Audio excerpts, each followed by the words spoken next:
السلام عليكم ورحمة الله وبركاته. اللهم صل وسلم على رسول الله عليه أفضل الصلاة والسلام. أهلا وسهلا بكم من جديد على قناة سوبر دوج أم بدر. النهاردة جاية أتكلم معاكم في موضوع مهم جدا.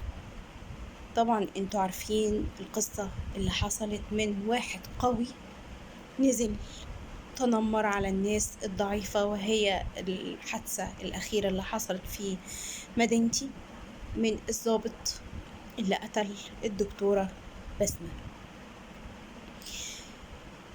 في موضوع جديد عايزة أحكي لكم عنه، لكن الموضوع ده يخص حي من الأحياء الشعبية، وهو أمر شائع وبيحصل للأسف في معظم الأحياء الشعبية.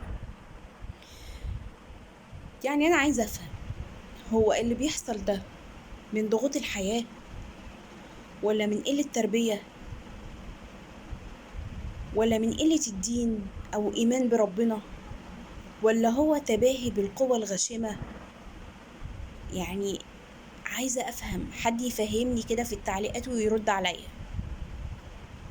أعتقد إن اللي بيحصل دلوقتي هو غباء. بصراحة أنا عايزة أحكي لكم النهاردة على حكاية، وهي حصلت بالفعل.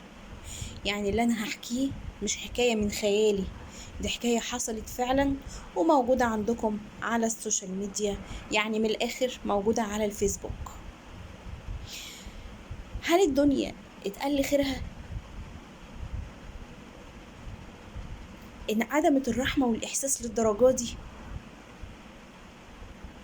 لما واحد شايف نفسه جتة طول وعرض يتنمر على شخص ضعيف؟ المهم، مش هطول عليكم. حكاية النهاردة بطلها راجل مسن، راجل كفيف، يعني مش كبير في السن بس، لا ده كفيف النظر، يعني أعمى النظر يا جماعة. وأعتقد إن أعمى النظر مش الشخص اللي أعمى، أعمى النظر الشخص اللي أنا هحكي لكم عنه. الراجل ده في بيته وفاتح دكان كده صغير، وقاعد في المحل، عنده بنته بتساعده في البيت، وعنده حفيده بيلعب في الشارع. وده أمر شائع جدا بين الولاد، لما الولاد بتقعد تلعب في الشارع.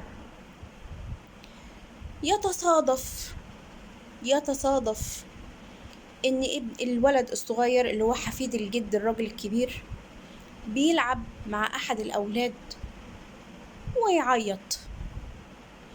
الولد التاني أخد بعضه وراح لأهله، قعد يعيط. أبوه نزل. مين اللي ضربه؟ الولد ده، الراجل ضربه. طبعا الواد الصغير قعد يعيط، فالجد: ايه يا ابني، ايه اللي حصل، فيه ايه، ودوني ومش عارفه ايه وبتاع. فراح للجد ضربه.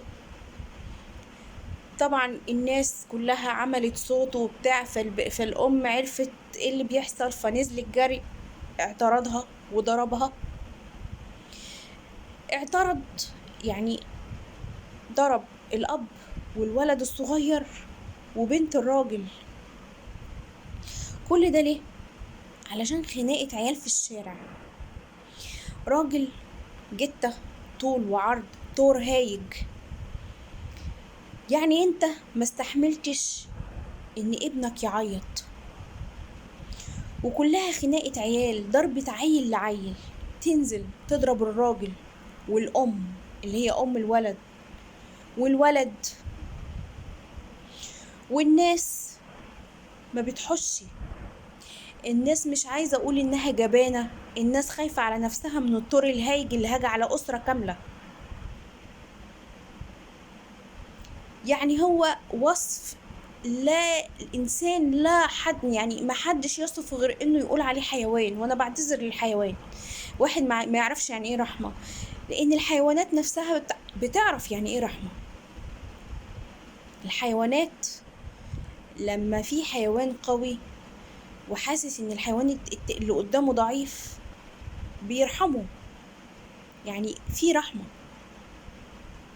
في رحمة، وبنشوفها كتير.